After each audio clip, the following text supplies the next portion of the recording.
Sir नमस्कार, DP news में आपका स्वागत है सर। हाँ सर, जैसे कि बाबा साहब की जयंती पे पहुंचे हो सर, क्या मतलब बाबा साहेब अम्बेडकर 130वीं जयंती उपलक्ष्य के रूप में मनाई जा रही है। बाबा हिंदुस्तान के अंदर जो वर्ण व्यवस्था थी, बाबा साहेब उसकी पूरी वर्ण व्यवस्था के पुरजोर विरोधी थे और इन्होंने उस शिक्षा प्राप्त करके समाज को उत्थान के लिए वर्ण व्यवस्था का पूरा विरोध किया और समाज को उठाने के लिए सब, क्योंकि ये वर्ण व्यवस्था के विरोधी होने के साथ साथ ये समानता चाहते थे।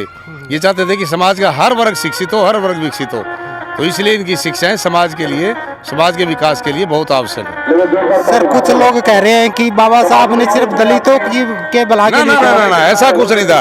वो एक उनका अपना पर्टिकुलर अनुभव था, क्योंकि उन्होंने दलित का जो अवहेलना थी वो उनको भुगत भोगी थी, लेकिन उन्होंने पूरी दुनिया में, समाज में, हिंदुस्तान में पूरा में वर्ण व्यवस्था को खत्म करने की कोशिश की थी कि ये व्यवस्था सारी बदली जाए, आदमी सब आदमी हैं। वो बात अलग है कि उनकी पर्टिकुलर शिक्षाओं पर चंद लोग चले।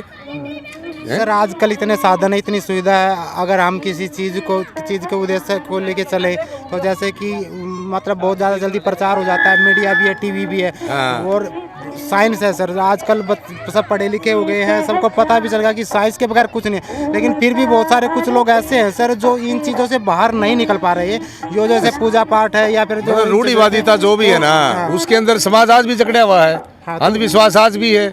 उन्हीं चीजों की कुर्तियों को खत्म करने के लिए बाबा साहब ने इतने बड़े आंदोलन शुरू किए थे। क्या संदेश देना चाहेंगे सर? हम यही संदेश देना चाहते हैं कि वर्ण व्यवस्था नहीं होनी चाहिए, समाज के अंदर हर व्यक्ति पढ़ा लिखा शिक्षित होना चाहिए और रूढ़िवादी और अंधविश्वासों के अंदर समाज ने नहीं रहना चाहिए। यही बाबा साहब का मुख्य संदेश था लोगों के लिए। सर आप स्कूल संचालक, आप कॉलेज भी आपने बना रखे हैं सर, कॉलेज भी खोल रखे सर, तो क्या आप अपनी तरफ से क्या पहल करना चाहिए? क्या हम अपने स्कूल में, कॉलेज में संविधान पढ़ाना शुरू नहीं कर सकते?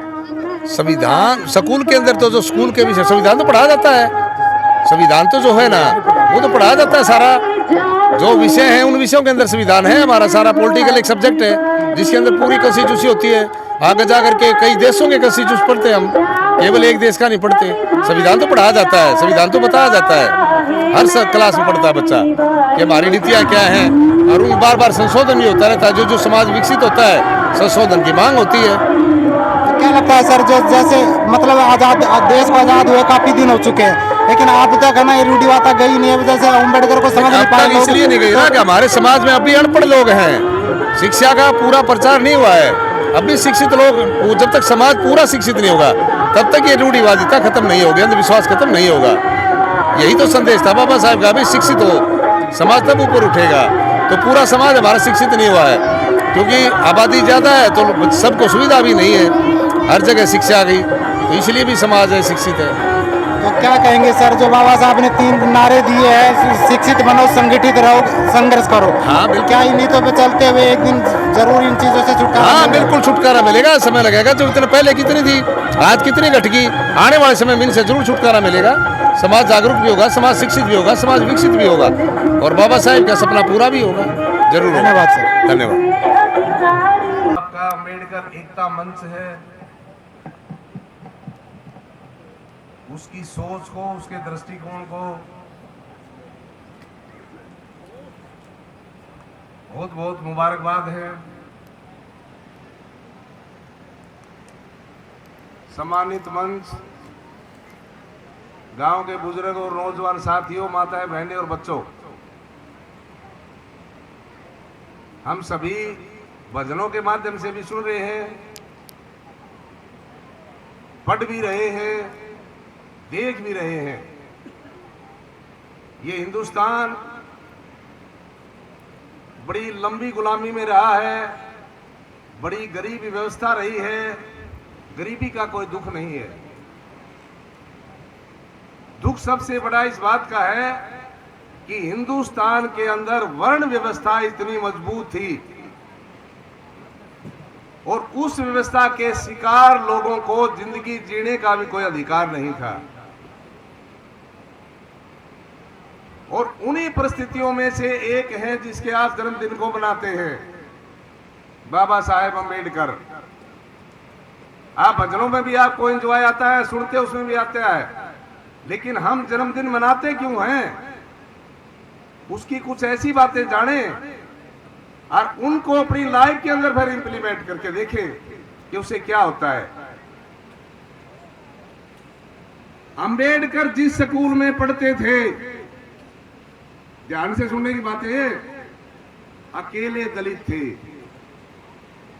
जिस स्कूल में ये पढ़ते थे उस स्कूल में केवल अकेले दलित थे। दाखिला तो मिल गया, लेकिन जहां सामान्य पानी पीने की जगह थी वहां भी नहीं जाने की इजाजत थी। दूसरी जगह उनके साथ बैठने की बजाय भी थोड़ा सा अलग बैठा जाता था।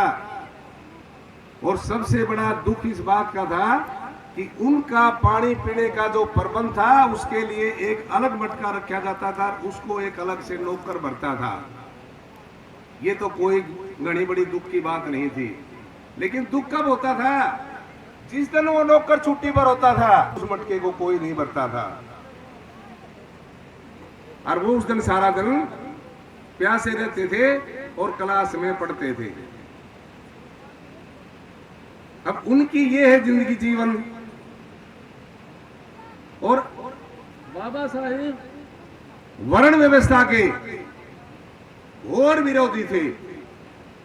अगर इस वर्ण व्यवस्था का विरोध किया ना तो वास्तव में 2-3 आदमियों ने किया है। चाहे देश की आजादी मिली हो, चाहे उससे पहले की बात हो, चाहे बाद की बात हो, चाहे वो भगत सिंह हो, चाहे स्वामी विवेकानंद हो या बाबा साहेब अम्बेडकर हो, ये 2-3 आदमी हैं जिन्होंने वर्ण व्यवस्था का घोर विरोध किया है। अब आप इतना जानते नहीं, ये 300 साल की जो बाद आजादी मिली है, देश कोई नहीं चाहता था कि हिंदुस्तान को आजाद कराना है। बिल्कुल किसी के दिमाग में नहीं थी कि हिंदुस्तान आजाद होना चाहिए और हमें आजादी की लड़ाई लड़नी है ना, ऐसा कुछ नहीं था। अंग्रेज विकसित लोग थे और उन्होंने 300 साल का राज करने के बाद ये सोचा कि भाई हिंदुस्तान का सुधार किया जाए। और जब उन्होंने हिंदुस्तान का सुधार करने की सोची तो उन्होंने हिंदुस्तान की वर्ण व्यवस्था को खत्म करने की धीरे धीरे प्लानें बनाई। और तब इस हिंदुस्तान की बोली जनता ने एक साथ होकर के ये कहा, उसमें गांधी जी भी शामिल थे, तब उन्होंने कहा कि ये हमारी वर्ण व्यवस्था के ऊपर, ये हमारी संस्कृति के ऊपर, ये हमारे संस्कारों के ऊपर, ये हमारी धर्म के ऊपर प्रहार कर रहे हैं, इसलिए अंग्रेजों को यहाँ से निकालना चाहिए। देश में आजादी किसी ने नहीं चाहिए थी, नहीं कोई आजादी के लिए बाद लड़े, या आजादी के लिए तो बाद में लड़े। स्टार्टिंग तो ये थी हिंदुस्तान की कि केवल वर्ण व्यवस्था को बदलने के लिए जब उन्होंने प्रयास किया तब उन्होंने लोगों ने ये सोचा कि भाई ये तो हमारे सभी संस्कृति, संस्कार और धर्म के ऊपर प्रहार कर रहे हैं, इसलिए अंग्रेजों को यहां से निकालना चाहिए।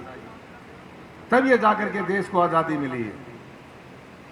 अब अंबेडकर जिस सभा के सदस्य थे, जिसने संविधान का निर्माण किया, आपने ये मान लिया कि भाई अंबेडकर ने सभा का निर्माण किया है, हमारे संविधान का निर्माण किया है, इससे ज्यादा और कोई नहीं जानता। आपके पढ़े लिखे बच्चे जानते होंगे तो एक अलग बात है। जो सभा बनाई गई थी उस सभा के अंदर केवल एक बीन एंड राव पढ़ा लिखा आदमी था और अंबेडकर के बराबर का उस पूरी सभा के अंदर एक भी पढ़ा लिखा व्यक्ति नहीं था।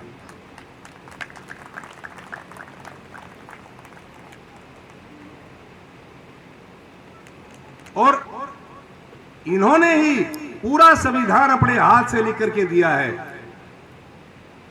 अब हम क्या करते हैं कि उसके जन्मदिन को मनाते हैं। हिंदुस्तान के 2-4 आदमी हैं जिनकी पूरी दुनिया के अंदर जन्मदिन मनाए जाते हैं, उनमें से ये भी एक है। आप क्या करते हैं? आप अपने बच्चों का जन्मदिन मनाते हैं, नया साल मनाते हैं। ये हमारे त्योहार ही नहीं है बेटे, ये हमारे फंक्शन का हिस्सा ही नहीं है। हमारा हिस्सा तो असली ये है जो इनके जन्मदिन है, इसको मनाओ त्योहार के रूप में। अगर घर में जन्मदिन मनाते हो तो इसका मनाओ। अभी आपके सारे भजन वाले गीत गा रहे थे, भाई कलम में ताकत थी, कलम में ताकत थी। आपके गुण गाए, सारे गुण गाएंगे आपके, लेकिन मैं बताऊंगा आपकी क्या कमियां हैं। मैं इस मोहल्ले के बच्चों को तो बहुत कम जानता हूं, परले मोहल्ले को एक बच्चे को जानता हूं। मेरे साल के 50 बच्चे नौकरी करते हैं, एक भी नहीं बैठा है। ये है दुर्भाग्य हमारा सबसे बड़ा। यहाँ नरेश बैठा है, रमेश बैठा है, 5 आदमी नजर आ रहे मेरे को। और वहां के मेरे कहने के 100 बच्चे नौकरी करते जो मेरे साथ पढ़ते थे, उनमें से मेरे को 10 बच्चे नजर नहीं आ रहे। ये है बेटे दुर्भाग्य। उस आदमी ने इस व्यवस्था को बदलने के लिए क्या किया, उन प्रयास को तो आप भूल गए। उस प्रयास के एवज में जो आपको मिला, आपने क्या किया? आप एक दिन नहीं निकाल सकते उसके लिए, उसके प्रोग्राम में 2 घंटे शामिल नहीं हो सकते। कोई कहीं कोठी बना रहा है, कोई कहीं मकान। मैं तो ये चाहता हूं कि नारायण का हर नागरिक, ये बाहर के जो आदमी आ रहे ना, ये तो आपके पास इतने आ रहे हैं, और जो आपके गांव के हैं, आप गांव में प्रोग्राम कर रहे हो, गांव के आपके अंदर शामिल नहीं है। ये बहुत बड़ा दुर्भाग्य है। ये आने वाले बच्चों के लिए भी, उनको भी आप संस्कार नहीं दे रहे हैं। इसका मतलब ये है, जिस आदमी ने इस वर्ण व्यवस्था को खत्म करने के लिए, वो एक केवल एक व्यवस्था नहीं, पूरी वर्ण व्यवस्था को खत्म करना चाहते थे, वो समानता के पक्ष में थे, ये इस ऊंच नीच और जाति पाति के पक्ष में नहीं थे। तो उसका जन्मदिन मनाने के लिए आपके पास समय नहीं है। ये बच्चे जो आपकी कलाकारों की टीम है, ये यूपी से यहाँ आई हुई है, और आप नानू से यहाँ नहीं आ सकते। बड़ा दुख है मेरे को इस बात का। तो आप इसके प्रोग्राम को पूरे धूमधाम से एज एतवार सभी मनाएं। घर में जो बच्चों के बर्थडे मनाते हैं, मैं तो ये कहता हूं कि आप अम्बेडकर के बढ़ाएं, उन बच्चों को बताएं कि ये क्या है, और आपसे 70 साल पहले लोगों ने कैसे जिंदगी जी, तब आप उनको बताएंगे नहीं, वो क्या समझेंगे। तो ऐसा नहीं है कि मेरे को इस बार मुख्य अतिथि बना लिया, मैं इस बार आ गया, ये मेरा अपना प्रोग्राम है, मैं हर बार आऊंगा और मैं इन चीजों को देखूंगा, तो मैं बताने लग जाऊंगा। और मैं कमेटी से भी अनुरोध करूंगा, इनसे भी, कि उन लोगों के पास जाएं, उनके मैसेज दें। ठीक है, मैं मानता हूं कि आपके पास टाइम नहीं है, उसका एक सोर्सेज आपके पास। जितने भी आपके गांव के बच्चे बाहर रहते हैं, जितने भी गांव के बाहर नौकरी करते हैं, आप उनका एक रिकॉर्ड बनाएं, सबके नाम, एड्रेस, उनके मोबाइल नंबर लिखे, आज तो घर बैठे मैसेज हो जाता है। और आप उनको 2 दिन पहले भी टेलीफोन करो, और जिस दिन प्रोग्राम है उस दिन भी करो। और अगर वो फिर नहीं आते हैं, तो जब आपका चक्कर लगता है फिर उसके पास जाओ। मैं गारंटी देता हूं, एक बार नहीं तो दूसरी बार जरूर आएगा। और जब तक आप इस प्रोग्राम को, इसकी संख्या को नहीं बढ़ाएंगे, तब तक उनकी कलम कोई काम नहीं करेगी। उन्हें वर्ण व्यवस्था को खत्म करने के लिए कोई आंदोलन नहीं चलाया, उन्हें शिक्षा ग्रहण की है, उसके बाद आंदोलन चलाया है। अगर आप उस शिक्षा के क्षेत्र में आगे नहीं आ रहे, तो फिर इनकी कलम आपके लिए क्या दिन काम करेगी? नहीं करेगी। तो उनका एक ही मकसद है कि शिक्षा हो, और आपका मकसद भी सिर्फ यही होना चाहिए। चाहे आप मजदूरी करते हो, चाहे आप नौकरी करते हो, चाहे आप कुछ भी करते हो, आपका ये लक्ष्य होना चाहिए कि हमारे बच्चे शिक्षित हों। बस, ये जरूरी नहीं कि नौकरी हो ना, नौकरी तो 1% लोग करते हैं। हरियाणा के अंदर थोड़ा सामर्थ्य है तो वहाँ 1.5% लोग नौकरी करते हैं। पूरे हिंदुस्तान का आंकड़ा 1% का है। क्या 99% लोग जीते नहीं? तो आप उस बात के लिए कोई जरूरी नहीं। लेकिन अगर आपके बच्चे पढ़े लिखे शिक्षित हैं, तो वो हर बात का महत्व को समझेंगे, हर बात को समझेंगे, संस्कार को समझेंगे, संस्कृति को समझेंगे। तो अगर आप अम्बेडकर को सच्ची श्रद्धांजलि देते हैं, तो इसके जन्मदिन के ऊपर आप यही प्रण करें कि जैसे भी हो तैसे भी हो, कि बच्चों को शिक्षित जरूर करेंगे। एक चीज,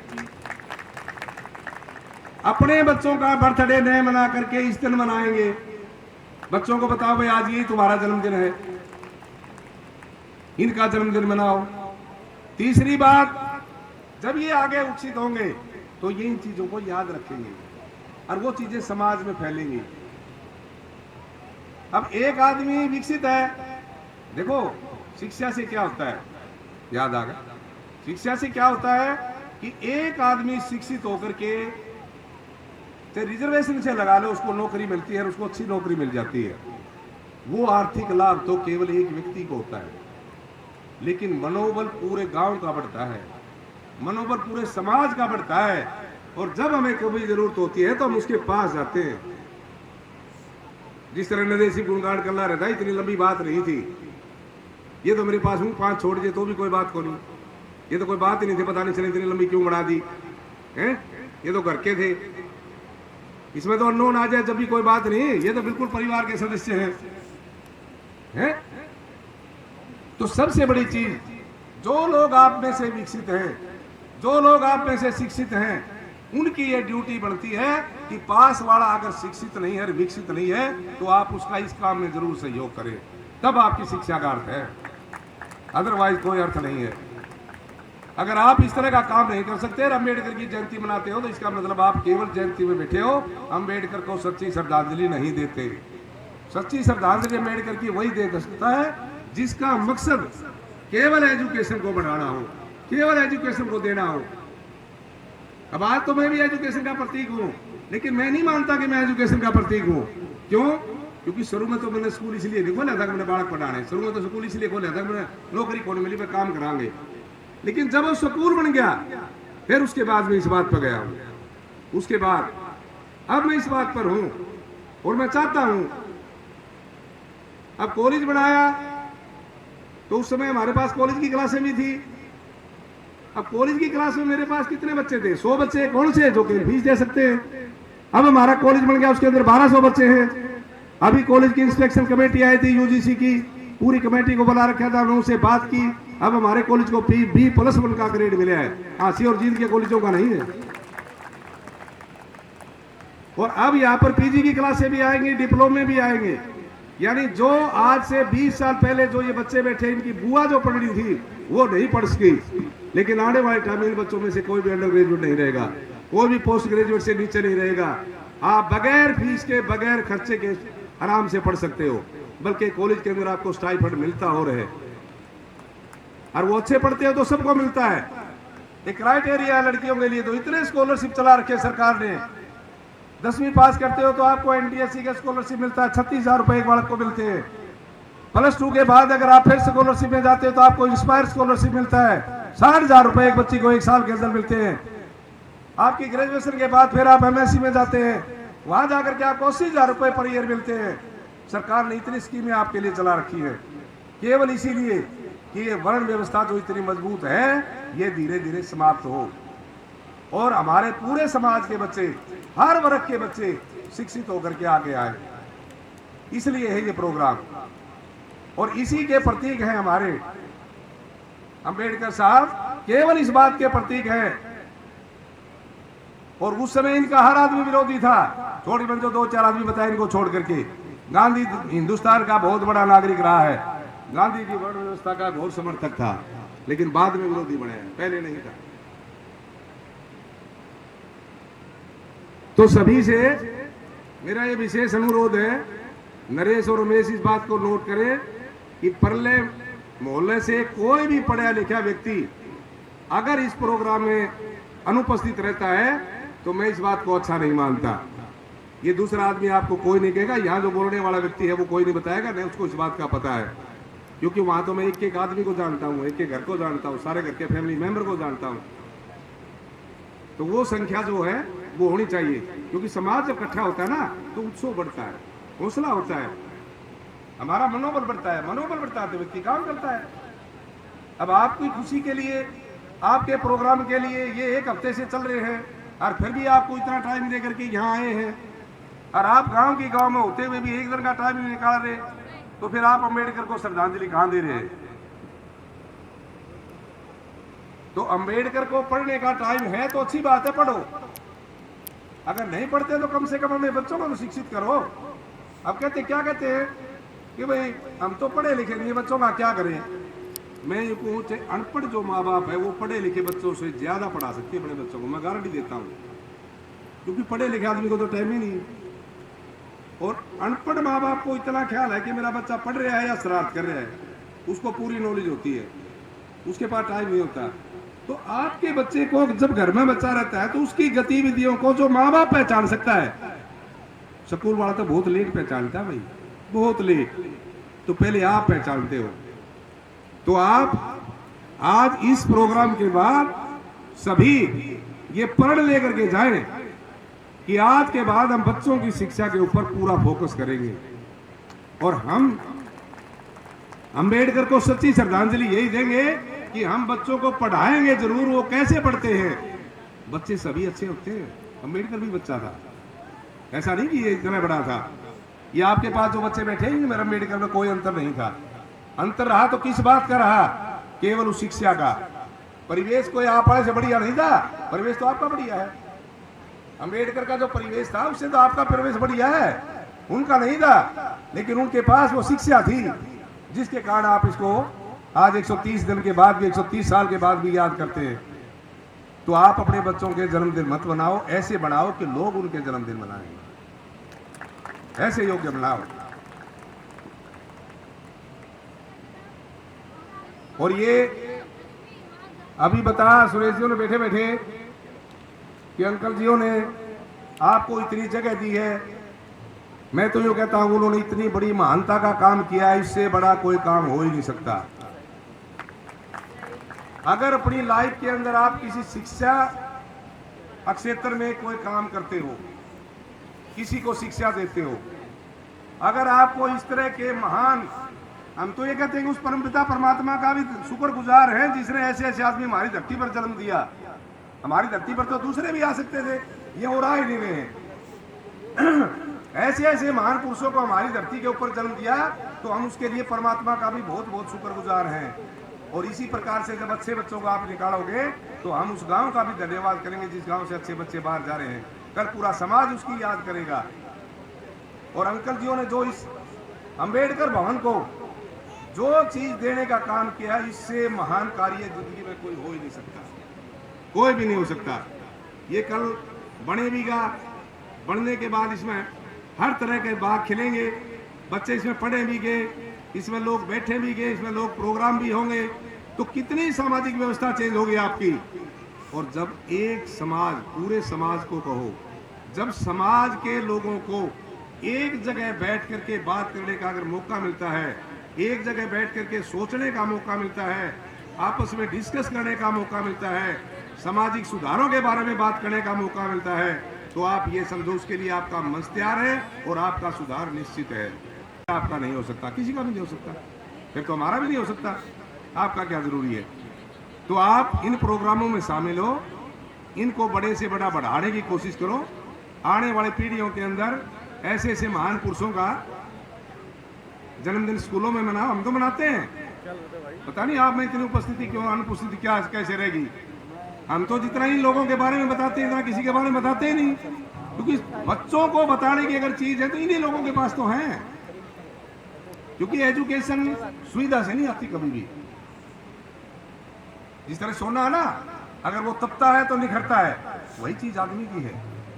अब आज के बच्चों में क्या है, आपने डर खत्म कर दिया, डर खत्म कर दिया तो शर्म खत्म होगी, शर्म खत्म होगी तो संस्कार खत्म हो गए। आप बच्चे के अंदर डर रखो, जरूरी है बच्चे के अंदर डर रखना, लेकिन हम क्या करते जा रहे हैं, कल्चर बदलती जा रही है, डर खत्म होता जा रहा है, फिर कह रहे हैं कि आगे जाकर के बच्चे अपराधी बन गए। बच्चों के अंदर संस्कार नहीं, बड़े के पास बैठते नहीं। बच्चे बड़ों के पास तब बैठेंगे जब आप भी तो टाइम निकालो, कभी आपको फुर्सत नहीं है बच्चों के पास 20 मिनट आधा घंटा, कभी तो बैठो। बच्चे तो सबसे बड़ी यही चीज चाहते हैं। तो आप अपने बच्चों में अपना डर जरूर होना चाहिए माँ बाप का, कि बच्चा किसी भी तरह की शरारत करता हुआ इस बात से डरे कि मम्मी क्या कहेगी, मम्मी पीटेगी या पापा पीटेगा। इस बात को नोट कर लो सभी माताएं बहनें, अगर बच्चे में डर है तो बच्चे में शर्म है, बच्चे में शर्म है तो बच्चे में संस्कार है, और अगर बच्चे में संस्कार है तो वो शिक्षित भी है और वो विकसित भी है। ये भी नोट कर लो चीज। तो बाहर से काफी दूर से अपने आए हुए सभी प्रोग्राम वाले, इनके भी आपने गीत सुनने हैं, ये भी जरूरी है। एक बार फिर मैं सभी गांव के बुजुर्ग नौजवान साथियों, बच्चों को, माताओं को, बहनों को नमन करता हूं इस उपस्थिति के लिए, और आगे से इस बात का विशेष ध्यान किया जाए। और अम्बेडकर को बार बार सत सत नमन करते हैं, उस परमपिता परमात्मा का भी बहुत बहुत धन्यवाद करते हैं जिन्होंने हमारी जमीन के ऊपर इस तरह के महान पुरुषों को जन्म दिया, और जिन्होंने पूरी जिंदगी के अंदर वर्ण व्यवस्था को समाप्त करने के लिए अपनी तरफ से पूरा अथक प्रयास किया। अब उस प्रयास को, उस लगन को, उस कार्य को आगे बढ़ाने के लिए हमने काम करना है। हम जितना पुरजोर से करेंगे उतना ही बढ़ेगा। तो ये मेरा विशेष अनुरोध है सभी से, अगर आप शिक्षित हैं, अगर आप विकसित हैं, अगर आप आर्थिक दृष्टि से मजबूत हैं, तो अपने पास वाले व्यक्ति का ध्यान जरूर दें, क्योंकि समाज विकसित तब होता है जब हम सब विकसित होते हैं, किसी एक से विकसित नहीं होता। तो इसलिए तो अंबेडकर ने जो भी हमें दिया है उसका कोई मुकाबला नहीं हो सकता पूरे दुनिया में, चाहे वो अंबेडकर हो, चाहे दयानंद हो, विवेकानंद हो, चाहे दयानंद हो, या विवेकानंद या फिर हमारे भगत सिंह। ये 2-4 आदमी हैं जिनके जन्मदिन केवल हिंदुस्तान में नहीं मनाए जाते, पूरी दुनिया के अंदर मनाए जाते हैं, पूरी दुनिया में। तो इसलिए जब हमें ये पता है कि हमारे पुरुष बुजुर्ग, हमारे जो सम्मानित लोग वो इतने शिक्षित और इतने विकसित हैं जिनका पूरी दुनिया में सम्मान है, तो हमें भी उनका सम्मान करने के लिए समय भी निकालना चाहिए और अपने समय का योगदान भी देना चाहिए, जितना हम उसमें योगदान दे सकते हैं। इसके अंदर जो जगह का योगदान दिया है, मैं उसके लिए बार बार नमन करता हूं कि ये बहुत बड़ा कार्य किया है अंकल जियों ने, जो इस के लिए जगह दी है। बढ़ने की कोई बात नहीं है, बढ़ना तो लग जाए, बढ़ जाएगा। जगह मिलने के बाद चीज तो जिस दिन आप शुरू करोगे अपने आप बढ़ जाएगी। कभी भी परिस्थिति, चाहे बच्चे के सामने हो चाहे काम के सामने हो, कभी भी परिस्थिति आड़े नहीं आती। जब हम काम शुरू करते हैं तो रास्ते अपने आप निकलते हैं। यही आपके बच्चों की पोजीशन है। अगर बच्चा पढ़ना शुरू करता है तो पोजीशन, रास्ते अपने आप निकलते हैं। तो इसलिए केवल ये नहीं था कि इनका कोई विरोधी नहीं था, ये तो पूर्ण वर्ण व्यवस्था के विरोधी थे। लेकिन उस समय वर्ण व्यवस्था में बार बार कह रहे हैं हिंदुस्तान में इतनी मजबूत थी, इनके सारे विरोधी थे। और जब उसके बाद वो बात में समझ में आने लगी ना, तो उसके बाद धीरे धीरे इनके साथ जुड़े हैं लोग। तो मैं बाबा साहब को सत सत नमन करता हूं और सबसे बड़ा धन्यवाद मैं इस कमेटी का करता हूं, जिन्होंने हमारे को इस लायक समझा और यहाँ बुलाने का काम किया। ये तो हमें ये पता लग जाना चाहिए, तब मना रहे हो चाहे यहाँ और चाहे वहाँ हो, हम हर बार आएंगे, हर बार आएंगे। बस हमें ये पता लगना चाहिए कि वहाँ प्रोग्राम है, बस ठीक है ना। और जिस क्षेत्र में मैं काम करता हूँ उस क्षेत्र में मेरे लायक किसी भी प्रकार की, मेरे लेवल की हो चाहे मेरे से ऊपर की हो, मैं हर प्रकार के सहयोग के लिए आपके साथ हूँ। तो मैं आपकी इस मित्र मंडली का भी, एक गायक जो मंडली है, इसका बहुत बहुत धन्यवाद करता हूँ।